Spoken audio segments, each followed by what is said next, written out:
Boa noite, irmãos.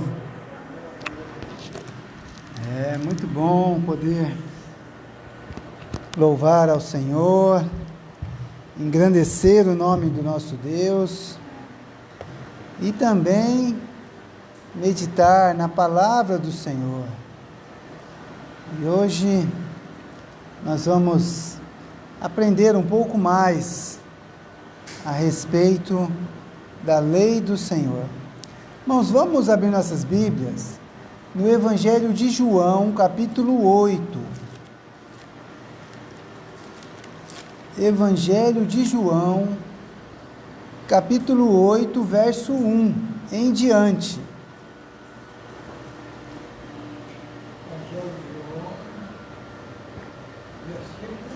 Capítulo 8, verso 1.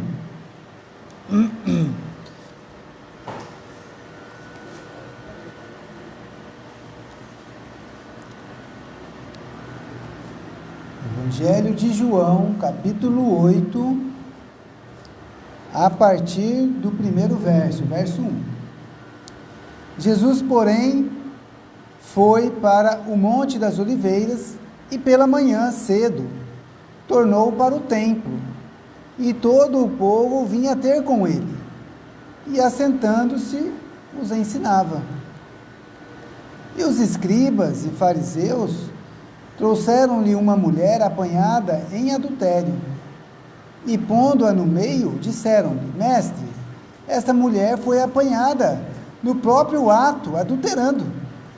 E na lei nos mandou Moisés que as tais sejam apedrejadas. Tu, pois, que dizes? Isto diziam eles, tentando-o para que tivessem de que o acusar. Mas Jesus, inclinando-se, escrevia com o dedo na terra. E como insistissem, perguntando-lhe, endireitou-se e disse-lhes: aquele que dentre vós está sem pecado, seja o primeiro que atire pedra contra ela. E tornando a inclinar-se, escrevia na terra. Porém, ouvindo eles isto, acusados pela consciência, saíram a começar pelos mais velhos, até aos últimos.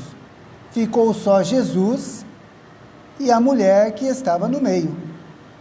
Endireitando-se Jesus, e não vendo ninguém mais do que a mulher, disse-lhe: Mulher, onde estão aqueles teus acusadores? Ninguém te condenou? E ela disse: Ninguém, Senhor. E disse-lhe Jesus: Nem eu também te condeno. Vai-te e não peques mais. Amém?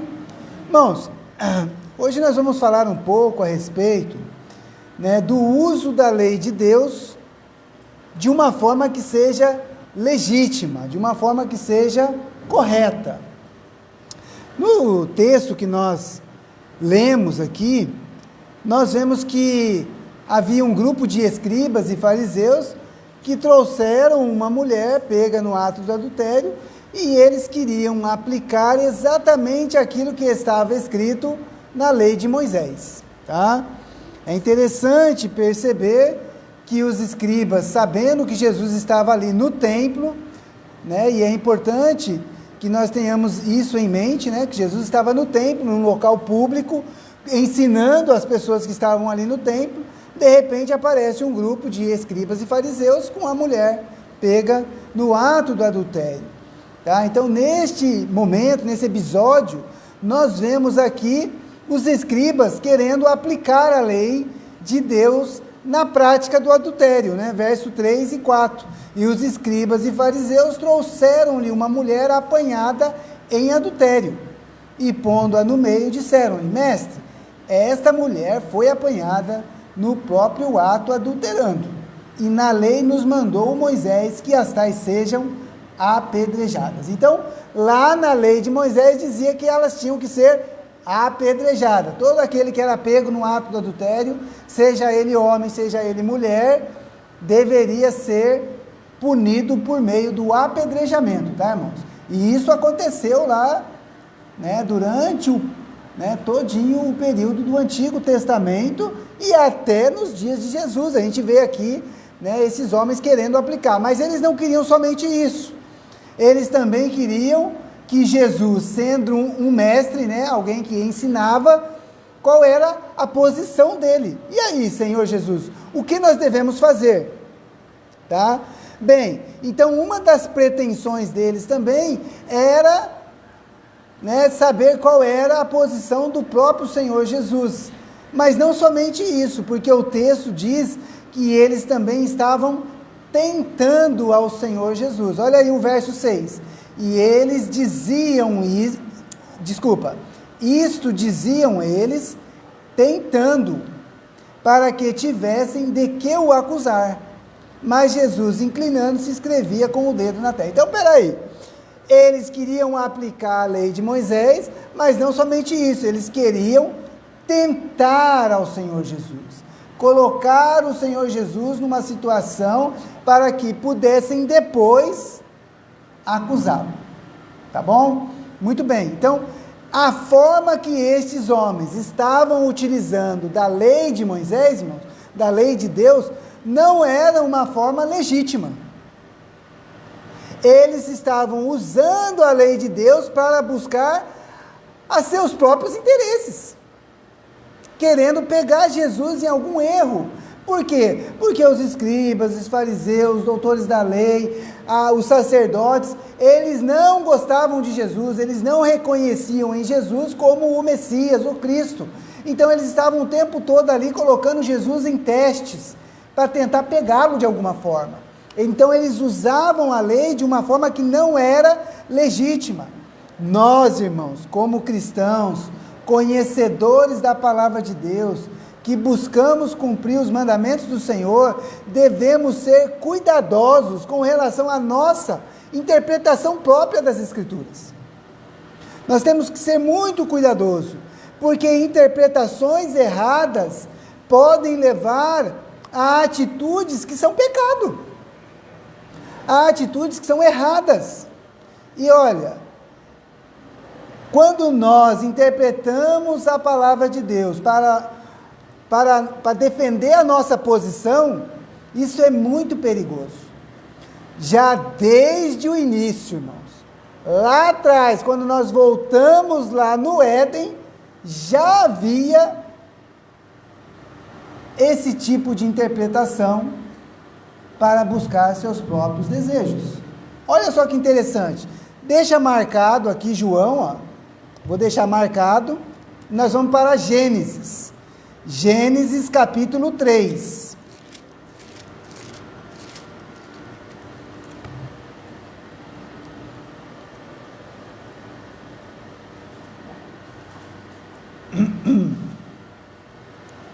Gênesis capítulo 3, verso 1. Olha aí o que diz aí, ó.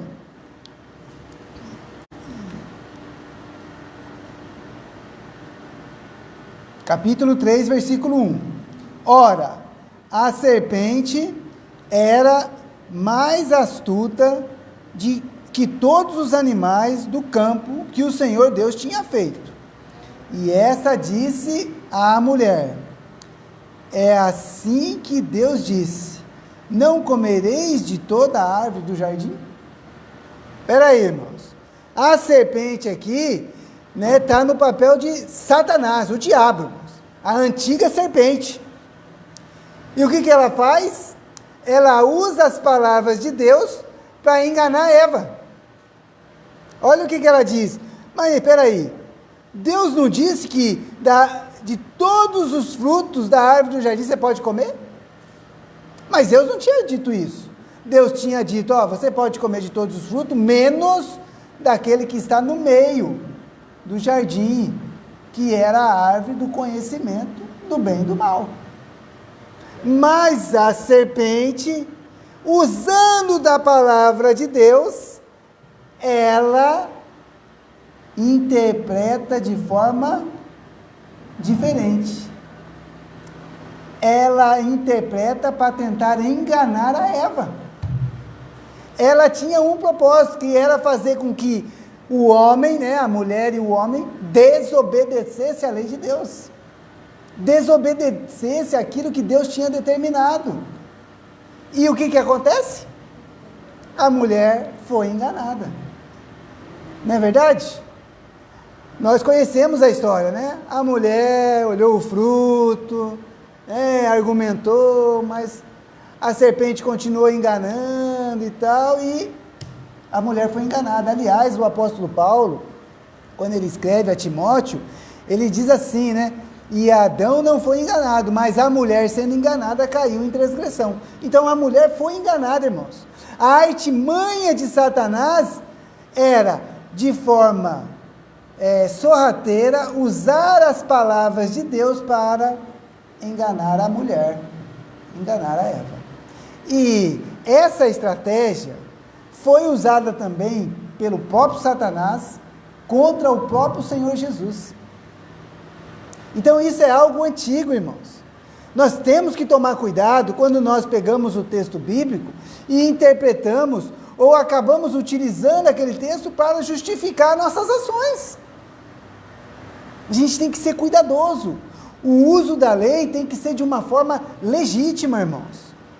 Veja, nós temos passado por uma situação aqui no Brasil, né, que muitos juristas, né, pessoas que são advogados, desembargadores, esse pessoal que faz parte da nossa justiça, né, questionando algumas ações de alguns ministros do STF.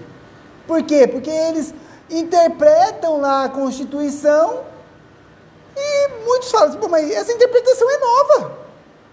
Não é bem assim que deveria ser.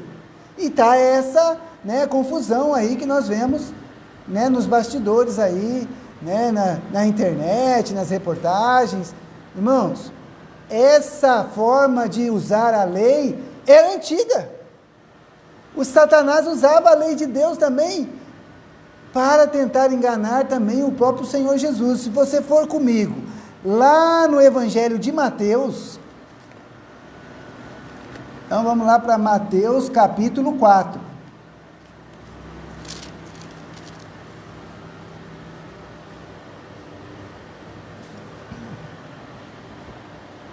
Mateus capítulo 4, versículo 5 em diante. Mateus capítulo 4, a partir do versículo 5. Então o diabo o transportou à cidade santa e colocou-o sobre o pináculo do templo e disse-lhe: se tu és o filho de Deus, lança-te daqui abaixo, porque está escrito que aos seus anjos dará ordens a teu respeito, e tomar-te-ão nas mãos, para que nunca tropeces com o pé em alguma pedra. Disse-lhe Jesus: também está escrito, não tentarás o Senhor teu Deus. Então, peraí, Satanás aqui, o diabo, tentando Jesus, leva ele num lugar muito alto, no pináculo do templo, na parte mais alta do templo, e fala: pode se lançar daqui, Jesus, porque se você é o Filho de Deus, está escrito lá que Deus não vai permitir, os seus anjos vão te proteger. E estava escrito isso lá? Está escrito lá nos Salmos, irmãos. Então Satanás usa das Escrituras para tentar derrubar a Jesus. Mas o Senhor Jesus, conhecedor das Escrituras, ele se protege por meio delas. E ele diz, né? Mas também está escrito, não tentarás o Senhor teu Deus. Não é porque o Senhor pode e vai proteger ao Senhor Jesus que ele vai se jogar do pináculo. Então perceba só, irmãos, nós temos que utilizar a Escritura, a lei de Deus, os mandamentos de uma forma legítima. Tá? Jesus usou as Escrituras de uma forma legítima para se defender contra a tentação de Satanás. De fato, irmãos, conhecer a lei de Deus nos faz temer a ela, tá? Devemos usar os mandamentos sempre de uma forma correta. Eu não posso usar um mandamento do Senhor para tentar oprimir, para tentar mudar as coisas, para tentar enganar as pessoas. E isso acontece. Tá? Já vemos aqui que o próprio Satanás usava assim. Agora, tem tem um outro exemplo, né? Que está também no Evangelho, só que agora de Lucas. Então eu peço que os irmãos vão para Lucas, capítulo 10, porque tem um exemplo também no Evangelho de Lucas, que eu gostaria de mostrar para os irmãos com relação ao mandamento de Deus. Lucas, capítulo 10, a partir do verso 25. Lucas, capítulo 10, a partir do verso 25, tá bom? Ó, diz assim, ó. E eis que se levantou um certo doutor da lei, tentando-o, e dizendo: Mestre, que farei para herdar a vida eterna? E ele lhe disse, né? Jesus respondeu, né? Que está escrito na lei, como lês? E respondendo ele, disse: Amarás ao Senhor teu Deus de todo o teu coração, e de toda a tua alma, e de todas as tuas forças, e de todo o teu entendimento, e ao teu próximo como a ti mesmo. E disse-lhe: Respondeste bem, faze isto e viverás. Olha só que coisa maravilhosa, irmãos. Interessante, né? Novamente aqui um doutor da lei, né? Uma pessoa que era um doutor, né? Um estudioso, uma pessoa que dominava a lei de Moisés. Ele pergunta para Jesus, tentando-o, né? Olha a tentação aí de novo. Senhor, o que eu preciso fazer para herdar o reino dos céus? A ter a vida eterna. O que eu tenho que fazer? Aí o Senhor Jesus olhou para ele, ele é um doutor da lei, ele conhece a lei. O que está escrito lá na lei? Como é que você lê? Olha a resposta desse homem, irmãos. Amar a Deus sobre todas as coisas, com todas as suas forças, com todo o seu coração, com todo o seu entendimento, e ao próximo como a ti mesmo. Jesus fala: nossa, você respondeu bem, você foi exato, preciso, doutor, faze isto e viverás. Coisa maravilhosa, né, irmãos? É só cumprir os 2 mandamentos, certo? Mas, irmãos, este homem queria tentar a Jesus, ele queria pegar Jesus em algum erro, e aí ele fala, mas espera aí, vamos continuar aí, ó o verso 29, ele, porém, querendo justificar-se a si mesmo, disse a Jesus: e quem é o meu próximo? Está vendo? Quem é o meu próximo? Se eu, para me herdar o reino dos céus, eu tenho que amar a Deus sobre todas as coisas, e amar ao meu próximo como a mim mesmo, quem é esse meu próximo?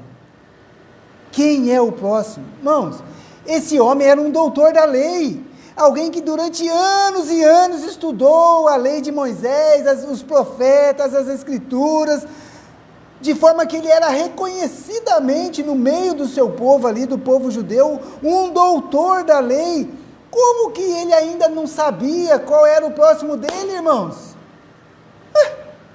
Ele, conhecedor, dominador da lei de Deus, sabia a lei de Deus e ainda não sabia quem era a pessoa que é o próximo dele? E quantas vezes, irmãos, nós como cristãos ainda não sabemos quem é o nosso próximo, a quem nós temos que demonstrar amor, a quem nós temos que demonstrar respeito, a quem nós temos que honrar. Olha, é interessante porque depois vem a parábola, né, do bom samaritano. Eu não vou entrar na parábola. A pergunta é: quem é o meu próximo, né? É importante que a gente saiba quem é o nosso próximo. E por que é importante, irmão? Porque a gente tem que conhecer a lei de Deus e aplicá-la de uma forma que seja legítima. Não adianta eu saber de cor que eu tenho que amar a Deus sobre todas as coisas e amar meu próximo como a mim mesmo, e eu não consigo amar meu próximo. Pelo contrário, eu quero esganar o próximo que está perto de mim, muitas vezes. Então a gente tem que ser cuidadoso.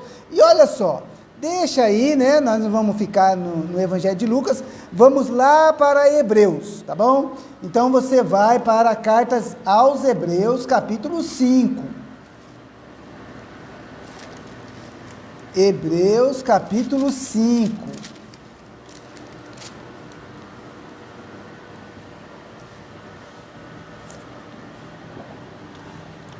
A partir do versículo 8, o escritor, ele vai estar falando a respeito de Jesus, da consumação da sua obra, né? Reconhecendo que Jesus é o nosso sumo sacerdote, segundo a ordem de Melquisedeque. Então, olha lá, ó, capítulo 5, verso 8. Ainda que era filho, o autor está falando sobre Jesus, tá, irmãos? Aprendeu a obediência por aquilo que padeceu. E sendo ele consumado, ou seja, ele cumpriu o seu propósito, a sua obra, veio a ser a causa da eterna salvação para todos os que lhe obedecem. Muito bem. Chamado por Deus sumo sacerdote, segundo a ordem de Melquisedeque. Lembrando que o sacerdote leva da parte do povo as suas necessidades, os seus sacrifícios, as suas ofertas diante de Deus. Jesus é o nosso sumo sacerdote, tá? Segundo a ordem de Melquisedeque. Verso 11, do qual muito temos que dizer de difícil interpretação, porquanto vos fizestes negligentes para ouvir. O autor aqui agora chama a atenção dos judeus, né, dos hebreus aqui, né? A carta é direcionada aos hebreus. E ele está dizendo, ó, vocês foram negligentes, vocês não conseguiram entender, tá? Porque Jesus, ele é o sumo sacerdote, segundo a ordem de Melquisedeque, que é uma figura do Cristo. Porque Melquisedeque não teve início, não teve fim, apareceu na história e sumiu. Lá na época de Abraão. Irmãos, Jesus não tem início, ele é o Filho de Deus, ele é Deus, mas eles não conseguiam entender. Agora olha só, verso 12, porque, devendo já ser mestres pelo tempo, ainda necessitais de que vos torne a ensinar quais sejam os primeiros rudimentos das palavras de Deus, e vos haveis feito tais que necessitais de leite, e não de sólido mantimento. Porque qualquer que ainda se alimenta de leite, não está experimentado na palavra da justiça, porque é menino, porque ainda é criança. Mas o mantimento sólido é para os perfeitos, os quais, em razão do costume, têm os sentidos exercitados para discernir tanto o bem como o mal. Olha só que coisa maravilhosa, irmão. Então, o autor aqui chama a atenção dos hebreus. Por quê? Porque depois de tanto tempo, tantos profetas, tantos apóstolos que vieram e anunciaram o Messias, e Jesus veio até eles, se fez em carne, cumpriu toda a sua obra, eles ainda não entendiam. Eles ainda estavam lá nos rudimentos. Eles ainda tinham que ser tratados com leitinho, e não com alimento sólido. Por quê? Porque eles ainda não compreendiam as primeiras coisas, eles estavam ainda tentando cumprir a lei. Eles não entendiam que Jesus é o Messias, mas eles já deveriam ser mestres. Não é a situação lá do doutor da lei? Ele sendo um mestre, um doutor da lei, ainda não sabia quem era o próximo dele? Você como cristão não sabe como você tem que agir como cristão? Se você tem que amar o seu próximo, quanto mais as pessoas que estão em sua volta. Então perceba só, irmãos, verso 14, os que já são perfeitos, irmãos, eles têm, em razão do costume, têm os sentidos exercitados para discernir tanto o bem como o mal. Irmãos, nós temos que conseguir discernir as coisas que estão erradas e as coisas que estão certas. Eu não posso ter atitudes, muitas vezes, pior do que um mundano, irmãos. Como cristão, como alguém que é uma nova criatura, salvo em Cristo Jesus, eu tenho que ter esse meu sentido de discernir o bem e o mal. Não adianta nada, irmãos, eu saber fazer o certo e não fazer. Quem é o meu próximo? Vamos pensar lá no doutor da lei. Quem é o meu próximo? Os da nossa casa, irmãos. Sua esposa, seus filhos, seus parentes mais próximos, eles são o seu próximo. É a pessoa que está pertinho de você, irmãos. Você tem que amar essas pessoas como você ama a si próprio. Talvez os nossos vizinhos. Irmãos, eu tenho insistido, né, em pedir para os irmãos orar pela minha vizinha lá, pela Bruna. Irmão, eu sei, o estado dela não é fácil, irmão, é grave. E ela está aqui no Hospital da Posse, irmãos, que a gente sabe que tem uma qualidade ruim, precária. É que o meu vizinho está passando a noite dormindo no chão lá, irmãos. Porque não tem estrutura. Não tem. É ele que dá banho na esposa dele, irmãos. Então eu tenho, né, falado, irmãos, orem por ela, para que Deus possa ter misericórdia e ela possa se levantar daquele leito, irmãos. Hoje nós estivemos lá na casa da irmã Eurides. Irmãos, ela ficou super feliz que a Marisa foi lá ver ela. Ô irmã, quanto tempo! Irmão, a gente é privilegiado, irmão, nós estamos aqui. A quem que eu tenho que amar? Quem está próximo de mim, irmãos. Eu tenho que demonstrar o amor a quem está próximo. Tá? Talvez, irmãos, alguém que esteja caído, esteja precisando de você, seja o seu próximo. Talvez. A gente vive numa metrópole, né? Numa cidade muito grande, né? Tem um monte de gente caída aí, irmãos. Mas você vai andar no centro da cidade aqui, um monte de gente dormindo na rua. Se você for tentar ajudar todo mundo, aí viver só para ajudar e não vai conseguir resolver. E se você tentar tirar ele de lá também, ele não vai querer sair. Então, existem contextos e contextos, situações e situações. Mas, de fato, muitas vezes, uma pessoa que está próxima de você precisa usar da lei de forma legítima, irmãos. Não para sustentar minha posição, o meu entendimento, mas usar a lei, né, de forma legítima. Não usar a lei para ficar me comparando com os outros. Eu não posso me achar mais santo que os demais. Eu tenho que me ver como pecador também, irmãos. Como falho. Porque é isso que nós somos. Cuidado. Cuidado você, meu querido irmão, que se sente muito santo. Que se sente muito perfeito. Uma pessoa muito espiritual. A gente critica às vezes, né? Porque as igrejas pentecostais dão muita ênfase, né? Nessa questão espiritual. Né? Tem que ser cheio do Espírito. Mas cuidado, que talvez a gente às vezes se sinta como eles. Olha, tem um outro exemplo também, que é muito forte, com relação a como nós nos achamos melhores às vezes do que os outros. Olha só, vamos lá para Lucas, capítulo 18. Lucas, capítulo 18,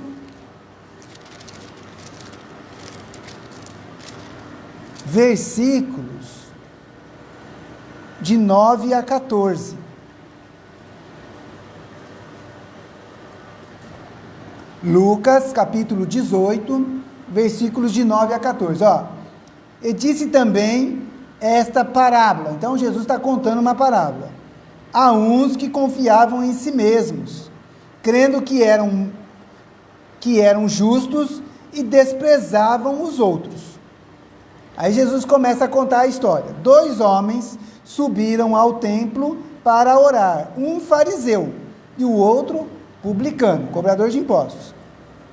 O fariseu, estando em pé, orava consigo desta maneira: ó Deus, graças te dou, porque não sou como os demais homens, roubadores, injustos e adúlteros, nem ainda como este publicano.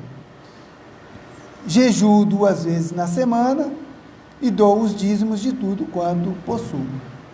O publicano, porém, estando em pé de longe, nem ainda queria levantar os olhos ao céu, mas batia no peito, dizendo: ó Deus, tem misericórdia de mim, pecador.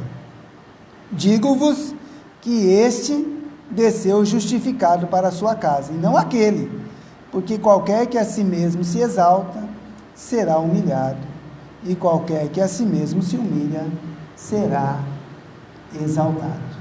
Olha aí, irmãos, olha o fariseu aqui, ó. Ô Pai, muito obrigado, porque eu não sou que nem os meus vizinhos. Muito obrigado, porque eu sou melhor do que eles. Não, irmãos. Cuidado, se sentir mais santo que o outro. Pelo contrário, irmãos. Temos que reconhecer que somos pecadores e demonstrar amor pelo nosso próximo. Amar a Deus é o próximo. Aquelas pessoas que estão do nosso lado. Nós temos que muitas vezes parar e raciocinar com a nossa mente. Olhar para nós no espelho. Vai lá, entra no banheiro, olha bem no espelho, olha para a sua própria face, fala assim, o que eu preciso melhorar? Aonde é que eu estou falhando? Perceba, irmãos. Vamos voltar lá para João? Então, se você deixou marcado aí, né? Evangelho de João, capítulo 8, né? Lembra da mulher adúltera? Nós estamos lá ainda.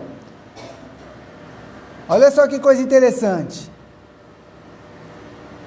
A partir do versículo 8, né? Jesus fala assim, aquele que não entre vós está sem pecado, seja o primeiro que atire pedra contra ela. E tornando a inclinar-se, escrevia na terra. Então Jesus, né, o pessoal estava lá, Senhor, o que a gente faz? Apedreja ou não apedreja? Aí ele olha para a multidão e fala, ó, quem não tem pecado aqui, dá a primeira pedrada. E ele volta e fica lá escrevendo, ele não fica olhando para as pessoas. Ele fica lá escrevendo na areia. Verso 9. Porém, ouvindo eles isto, acusados pela consciência, saíram um, a começar pelos mais velhos, até aos últimos. Ficou só Jesus e a mulher que estava no meio. Então, peraí, ó. Jesus não ficou olhando para eles. Deixou que eles mesmos olhassem para si próprio. E aí eles começaram lá a pensar e a própria mente, sua própria consciência, irmão, começou a acusar eles. Pô, mas eu também tenho pecado. Eu também falho nisso, eu também falho naquilo e naquilo outro. E talvez, irmãos, ali naquele meio havia pessoas que eram muito piores do que aquela mulher, irmãos. Nós não sabemos. Mas a Bíblia diz que eles foram um a um saindo. E eu acho interessante, irmãos, porque Jesus não falou para eles assim, ó, aquele que tem pecado pode ir embora. Não. Ele falou, quem não tiver pecado pode atirar a primeira pedra. Eles poderiam ter ficado lá para saber o que ia acontecer, né? A vergonha era tanta, irmãos, que eles foram embora. Foi saindo um por um, começando pelas pessoas de mais idade, até que todos foram embora e só sobrou Jesus e aquela mulher. Agora, reflita consigo mesmo. Como é que eu sou como pai, como mãe? Como é que eu tenho sido, né? Como um profissional, né? Um engenheiro, ou um técnico de informática, um enfermeiro. Como é que eu tenho sido? Como é que eu tenho agido realmente? Como que eu tenho sido como filho, como esposo? Eu tenho amado a minha esposa? Eu tenho amado o meu esposo? Como cidadão, né? Porque nós somos cidadãos do céu, mas nós também pertencemos a este mundo, irmãos. Nós ainda estamos aqui. Nós não pertencemos a este mundo porque nós sabemos que somos do céu, mas nós ainda estamos aqui. Como é que eu tenho agido? Como que eu sou como aluno? Será que eu tenho sido realmente um cristão?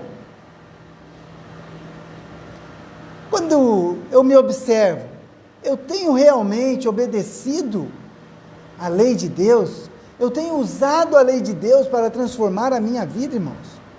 Irmãos, como é que nós estamos usando as Escrituras, aquilo que Deus nos ensina por meio dela, porque o apóstolo Paulo, quando ele escreve a Timóteo, irmãos, olha que coisa interessante, vamos lá para 1 Timóteo, 1 Timóteo, capítulo 1, 1 Timóteo, capítulo 1, a partir do versículo 3. Paulo está escrevendo a Timóteo. E ele diz assim, ó: como te roguei, né, quando parti para a Macedônia, que ficasses em Éfeso, para advertires a alguns que não ensinem outra doutrina, nem se deem a fábulas ou a genealogias intermináveis, que mais produzem questões do que edificação de Deus, que consiste na fé, assim o faça agora. Então, peraí, ó.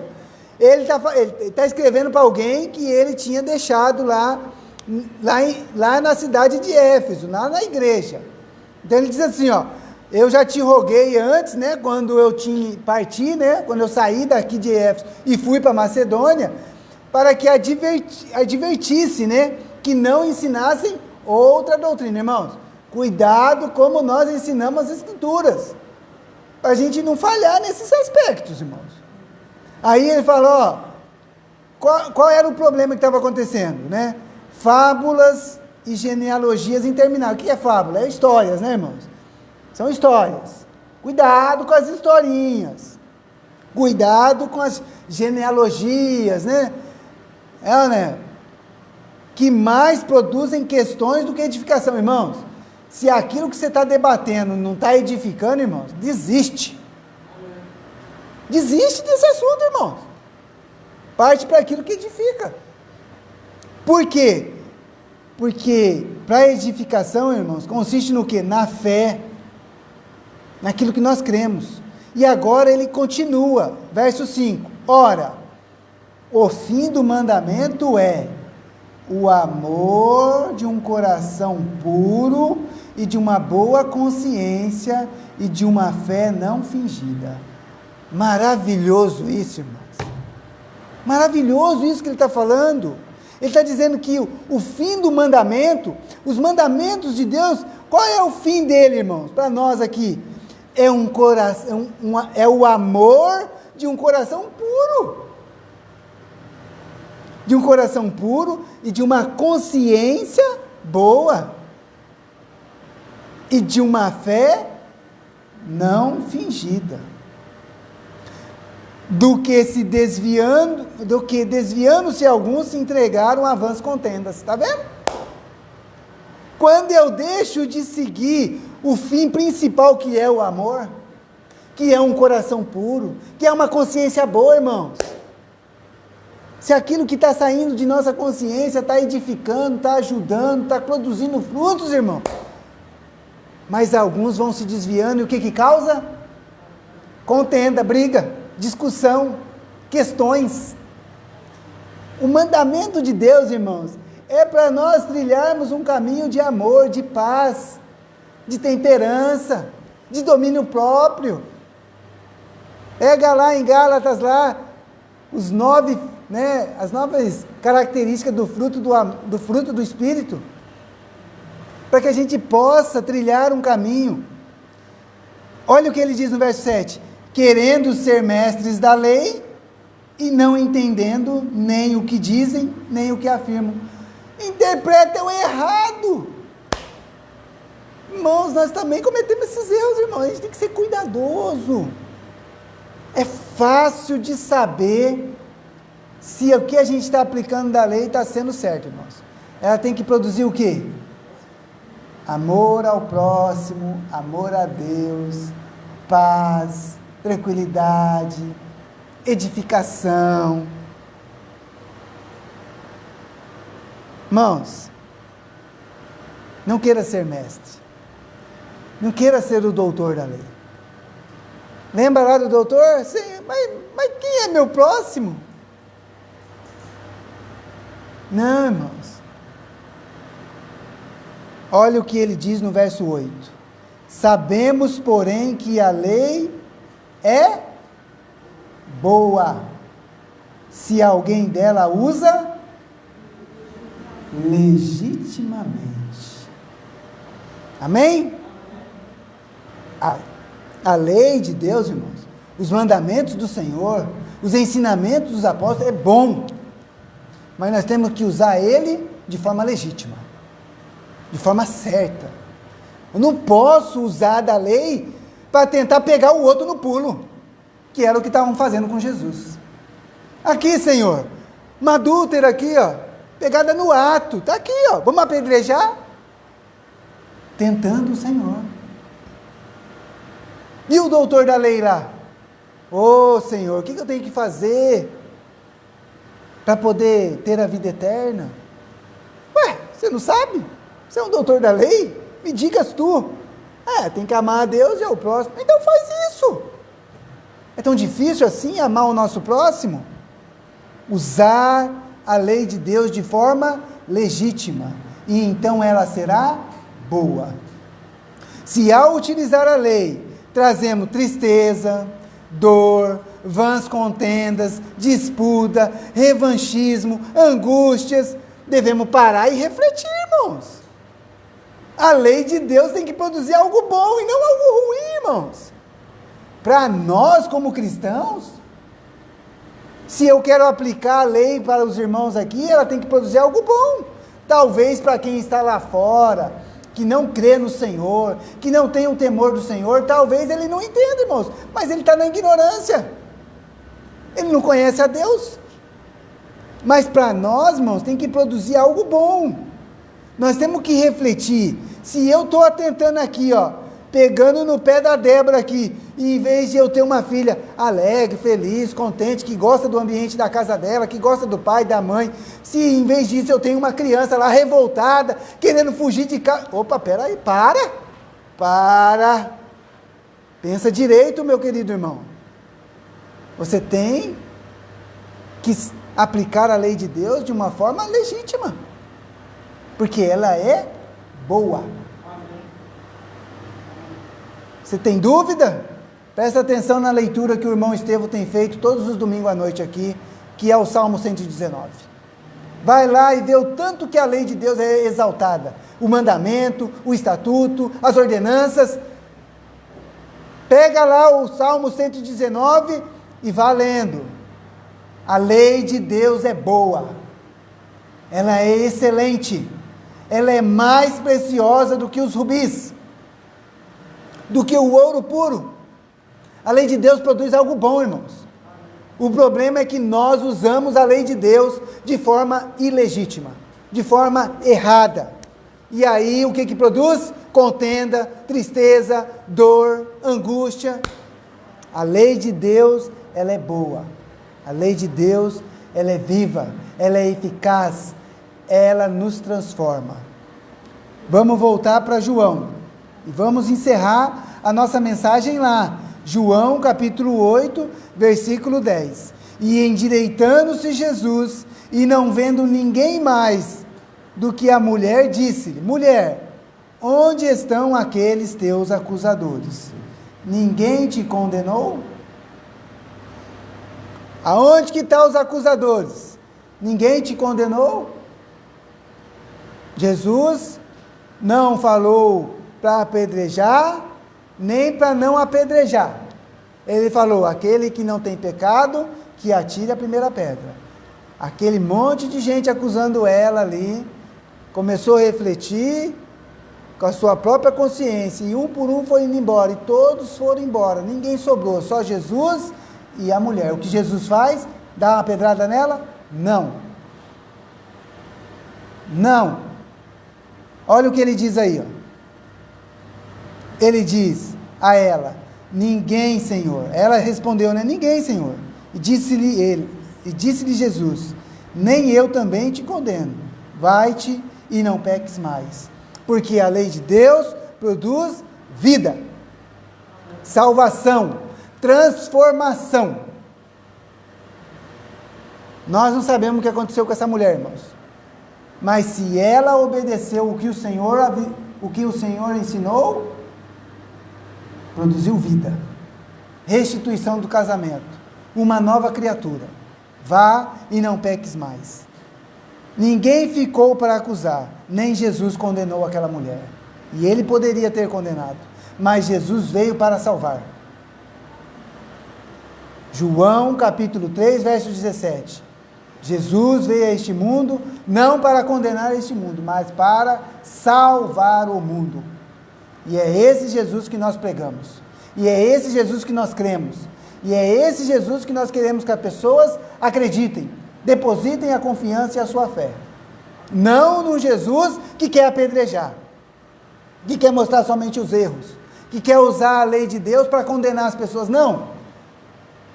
Existe um momento em que todos seremos julgados, irmãos. Mas esse momento pertence a Deus e não a nós.